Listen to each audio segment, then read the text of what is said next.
مولوی صاحب دسو تے صحیح یہ مہنگائی تے کنٹرول کیویں ہوے گا کہ جے حضرت عمر دے اونچی بول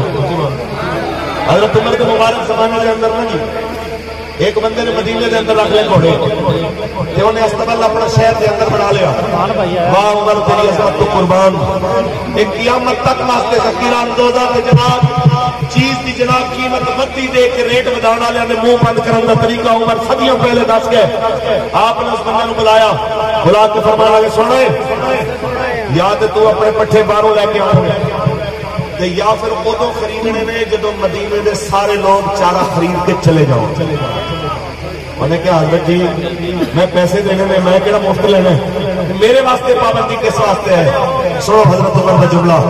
آپ نے فرمایا تیرے کو پیسے ہیں تو تے پہلے آ کے چارہ خرید لیں گا ایک بکری دو بھیڑاں یا بچے کوئی بکریاں دے یہ دس کے وہ چارہ کتوں لے کے آئیں گے لہٰذا تیرے کو وسائل ہیں تو دور تو چیز لے آ سکتا ہے ایسا غریبہ سے بوجھ نہیں پا سکتے امیرہ سے بوجھ پا سکتے